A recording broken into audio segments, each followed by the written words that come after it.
আসসালামু আলাইকুম। আশা করছি সবাই অনেক ভালো আছেন। আজকে আরেকটি ভিডিও নিয়ে আপনাদের কাছে উপস্থিত হলাম।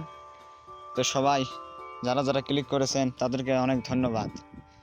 আজকে আমি কথা বলবো আমাদের এই বাইকের, যদি নতুন বাইক কেনা হয় সেই নতুন বাইকের একটা গুরুত্বপূর্ণ বিষয় আছে, সেটা হলো বাইকের ব্রেকিং পিরিয়ড। আজকে কথা হবে বাইকের ব্রেকিং পিরিয়ড নিয়ে। তাহলে চলুন কথা আর না বাড়ায় ভিডিও শুরু করা যাক।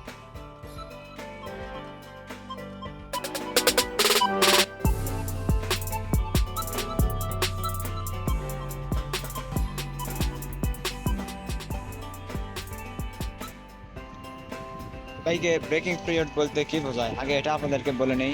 সাধারণত একটি নতুন বাইক যখন আমরা ক্রয় করেন, তার সবটা পার্টস পাতি নতুন থাকে এবং অধিক পরিমাণের প্রথম থেকে একটু বেশি ক্ষয় হয়। তো সেই জন্যই বাইকটি আস্তে ধীরে রাইড করতে হয়, সর্বোচ্চ 2,500 থেকে 3,000 কিলোমিটার। আস্তে ধীরে নর্মালভাবে কোনো রাশ না করে বাইকটি সুন্দরভাবে ব্যবহার করতে হবে। এটাই হলো বাইকের ব্রেকিং পিরিয়ড। এখন আরেকটা প্রশ্ন চলে আসে, তো শুধু কি বাইকের ইঞ্জিন ব্রেকিং পিরিয়ড পালন করা উচিত, না এদের দেখতে পাচ্ছেন ডিস্ক, সাসপেনশন, আপনার ফ্রন্ট সাসপেনশন এবং রেয়ার সাসপেনশন এবং পেছনের চাকা, সামনের চাকা, পেছনের ডিস্ক, তারপর ব্রেক প্যাড, এগুলো সব কিছুর কি ব্রেকিং পিরিয়ড আছে নাকি? আমি বলবো অবশ্যই এই সবটা কিছুরই ব্রেকিং পিরিয়ড মানতে হবে, কারণ সবটা পার্টসগুলোই নতুন, এর আগে কখনোই ব্যবহার হয়নি। তো কিছুদিন আগে ব্যবহার করে সব পার্টসপাতিগুলোকে একটু ইজি করে নিতে হবে, তাহলে আপনার গাড়িটি দীর্ঘস্থায়ী হবে। না হলে যেটা আপনার একটু দীর্ঘদিন চলতো যেই পার্টসটা, সেই পার্টসটা অল্প দিনেই নষ্ট হয়ে যাবে এবং আপনাকে সেটা পরিবর্তন করতে হবে। তাহলে কি দাঁড়াইলো, আপনার খরচটা বেড়ে গেল। তো অবশ্যই আপনারা ব্রেকিং পিরিয়ড মানবেন। যদি আপনার বাইকটি সুপার বাইক না হয় সেহেতু আপনাকে ব্রেকিং পিরিয়ডটি মানতেই হবে। আর যেগুলো সুপার বাইক আছে 900 সিসি, 1000 সিসি, 2000 সিসি, 2500 সিসি, সেগুলো ব্রেকিং পিরিয়ড মানতে হয় না, সেগুলো কোম্পানি থেকে অটোমেটিক ব্রেকিং পিরিয়ড মানা থাকে। আর এই গেল এর প্রশ্ন। এরপরের প্রশ্ন হচ্ছে আপনি ব্রেকিং পিরিয়ড কেন মানবেন? তাহলে চলুন এটার বিস্তারিত আপনাদেরকে একটু বলে দিই।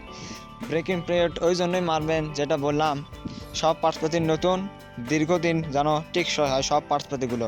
ধরেন একটা এই চেইন সেট দিই, প্রশ্নটা আমি উত্তরটা দিই। এই চেইন সেট দেখতে পাচ্ছেন আপনার 15,000 থেকে 20,000 কিলো ইজিলি চলে যায়, কিন্তু আপনি যদি এখন বাইকটি নতুন বাইকটি ক্রয় করে রাফট চালান, সেহেতু আপনার এই চেইন সেটটি 10,000 কিলোতেই নষ্ট হওয়ার সম্ভাবনা থাকে। সেহেতু সেই রকমই সবটা পার্টসপাতেই দীর্ঘদিন চালানোর জন্য আপনাদেরকে অবশ্যই ব্রেকিং পিরিয়ড মানতে হবে। অনেকে প্রশ্ন করেন যে ভাই আমি ব্রেকিং পিরিয়ড মানি না, না মানলে কি হবে? তো সেটা যেটা না মানলে সে সমস্যাটা হবে আপনার পকেট থেকে টাকা খসবে, কারণ বলে নিলাম যে পার্টস পার্টি সবটারই একটা নির্দিষ্ট পরিমাণ কিলোমিটার চালানোর পর সেগুলো নষ্ট হয়। কিন্তু আপনি যদি নতুন বাইকটি রাফ অ্যান্ড টাফ চালিয়ে সেগুলো আগে দ্রুত ক্ষয় করে ফেলেন, সেহেতু আপনার এই পার্টস পাতিগুলো অনেক আগেই চেঞ্জ করতে হবে এবং আপনার কস্টিংটা বেড়ে যাবে। এই জন্য আপনারা অবশ্যই ব্রেকিং পিরিয়ড মানবেন। এখন আসেন, আপনি ব্রেকিং পিরিয়ড মানলে আপনার উপকার কী কী হবে। প্রথমত আপনার বাইকের ইঞ্জিনটি দীর্ঘস্থায়ী হবে, লংজিভিটি ইঞ্জিনের অনেক বেড়ে যাবে। দীর্ঘদিন আপনি ইঞ্জিনটা চালিয়ে মজা পাবেন এবং সেই সাথে পার্টসপাতির ক্ষয় একটু দেরিতে হবে। যেহেতু নতুন বাইক আপনি ব্রেকিং পিরিয়ড পরিপূর্ণভাবে মানলেন, সেহেতু পার্টসপাতির ক্ষয় একটু দেরিতে হবে এবং আপনার কস্টিংটা কমে যাবে। আর অবশ্যই বাইক চালিয়ে মজা পাবেন, এই জন্যই আপনারা ব্রেকিং পিরিয়ড মানবেন। এবার আসেন ব্রেকিং পিরিয়ড আপনি কীভাবে মানবেন। তো এইসব কথা বলবো বাইকে ওঠার পর। তাহলে চলুন এই সুন্দর মনোরম পরিবেশ থেকে বাইকে উঠে আপনাদের সাথে কথা বলি। এখন আমি আছি এর সুন্দর একটা জায়গায়, দেখতে পাচ্ছেন সাইডে রাস্তা, তার সাইডে ধান ক্ষেত, ধান রোপণ করা শেষ, সুন্দর লাগতেছে। আর ঘড়িতে এখন 6টা 24 বাজে, এই টাইমে এখানে এসেছি। এখন আপনাদের সাথে বাইকে উঠে কথা বলবো কীভাবে আপনারা ব্রেকিং পিরিয়ড মেনটেন করবেন। তাহলে চলুন বাইকে উঠে কথা বলা যাক। আর এখন বাইকে চলে আসলাম। এখন আপনাদের এই প্রশ্নটার উত্তর আমি দেব যে কীভাবে আপনারা আপনার শখের বাইকটির ব্রেকিং পিরিয়ড মেনটেন করবেন। প্রথমে আমি আসি, আপনি 2,500 থেকে 3,000 কিলো পর্যন্ত আপনার বাইকের ব্রেকিং পিরিয়ড মেনটেন করবেন, তাহলে আপনার বাইকটি দীর্ঘমেয়াদী হবে। আর এখন ব্রেকিং পিরিয়ড মানার জন্য আপনাকে অত রকেট সায়েন্স বুঝতে হবে না, সাধারণ কিছু বিষয় আমি বলবো, সেগুলো মেনটেন করলেই ব্রেকিং পিরিয়ড মানা হয়ে যাবে। অত গভীরে আমি যাব না, সাধারণভাবে সিম্পলভাবে আপনাদেরকে বুঝিয়ে দেওয়ার চেষ্টা করব। আশা করি বুঝবেন। তাহলে চলুন বোঝানো যাক। তো আপনি প্রথম 500 কিলোমিটার যেটা আছে, আপনি বাইকটি ক্রয় করার পরে প্রথম 500 কিলোমিটার আরপিএম 4 মেনটেন করে রাইড করবেন। যেটা আপনার দেখা যাচ্ছে আরপিএমতে কাটা দেখতে পারতেছেন আমার বাইকে, ওইরকম যাদের বাইকে কাটা আছে এবং যাদের বাইকে ডিজিটাল মিটার সমস্যা নেই, আরপিএম মিটার আছে, সেইভাবে আপনারা দেখে প্রথম 500 কিলোমিটার আরপিএম 4 মেনটেন করে মোটরসাইকেলটি রাইড করবেন। এরপর আপনারা সেকেন্ড 500 কিলোমিটার আরপিএম 4 থেকে 6 পর্যন্ত তুলতে পারবেন, সমস্যা নেই। আর 4 থেকে 6 পর্যন্ত আরপিএম মেনটেন করে আপনি কিলোমিটার রাইড করবেন আরপিএম 4 থেকে 6 পর্যন্ত, তাহলেই হবে। এরপরে আসেন আপনি, এরপরে আরপিএম 7 পর্যন্ত 7-8 পর্যন্ত ওঠাতে পারবেন, সমস্যা হবে না। এরপরের 500 কিলোমিটার আরপিএম 6 থেকে 7 পর্যন্ত উঠাবেন, কোনো সমস্যা হবে না। এইভাবে চালাবেন, তাহলে গাড়িটি ভালো থাকবে।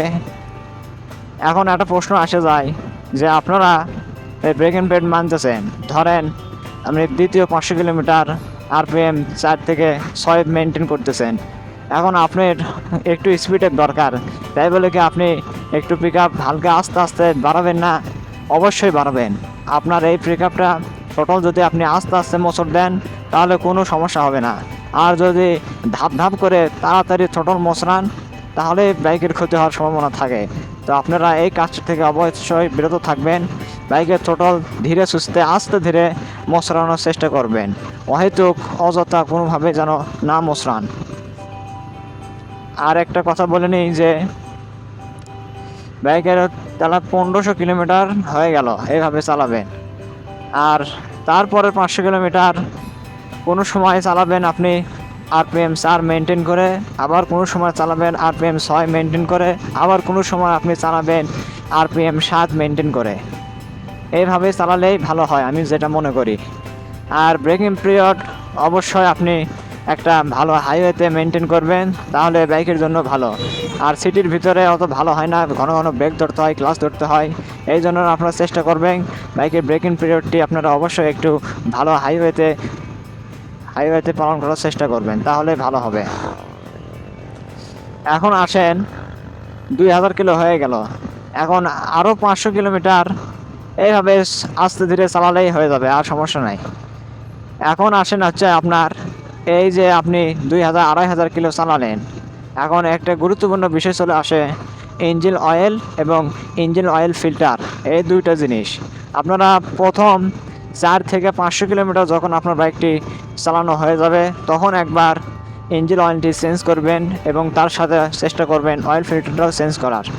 এর পরবর্তীতে যখন আপনি আবার 600 কিলো চালাবেন, এরপরে আবার একবার আপনি ইঞ্জিন অয়েলটি চেঞ্জ করবেন, তাহলে ভালো হবে। এরপরে 800 কিলো চালানোর পর আরেকবার ইঞ্জিন অয়েল চেঞ্জ করবেন। এরপর 1000 কিলো চালানোর পর ইঞ্জিন অয়েল চেঞ্জ করবেন, সমস্যা নেই। এরপর আপনি যদি মিনারেল ইঞ্জিন অয়েল ব্যবহার করতে চান তাহলে ব্যবহার করবেন, 1000 কিলো পর চেঞ্জ করবেন। আর যদি আপনি সিনথেটিক ইঞ্জিন অয়েল ব্যবহার করতে চান তাও সমস্যা নেই, সিনথেটিক ইঞ্জিন অয়েল আপনি ব্যবহার করতে পারবেন। যে ইঞ্জিন অয়েলের যেই পরিমাপ দেওয়া আছে, যেই কিলোমিটার পর্যন্ত আপনি চালাতে পারবেন সেই কিলোমিটার আপনি চালাবেন, কোনো ক্ষতি হবে না ইঞ্জিনের। আর এই তো এইভাবে আপনার বাইকটির শখের বাইকটির ব্রেকিং পিরিয়ড মেনটেন করবেন। আর বিশেষ করে ইঞ্জিনের ব্রেকিং পিরিয়ড মানলেই আর বাইকে আনুষঙ্গিক যে সমস্ত ব্যাপার স্যাপার আছে সবটা কিছুরই ব্রেকিং পিরিয়ড মানা হয়ে যায়। তাহলে এই ছিল আজকের ইঞ্জিন ব্রেকিং পিরিয়ড নিয়ে আজকের এই ভিডিও। কেমন লাগছে আপনাদেরকে আজকের এই ভিডিওটা? যদি ভিডিওর কোনো বিষয় ভালো লাগে তো অবশ্যই একটা লাইক দেবেন এবং চ্যানেলে যদি নতুন হয়ে থাকেন তাহলে অবশ্যই চ্যানেলটি সাবস্ক্রাইব করে আমাদের ফ্যামিলি মেম্বার হয়ে যাবেন। তাহলে আজকে এই পর্যন্তই, ভিডিও আর বেশি বড় করব না, এখানে শেষ করে দেব। সবাই সুস্থ থাকবেন, ভালো থাকবেন এবং পরবর্তী ভিডিও দেখার জন্য আপনাদের আমন্ত্রণ রইল। সবাইকে জানাই অনেক অনেক ধন্যবাদ।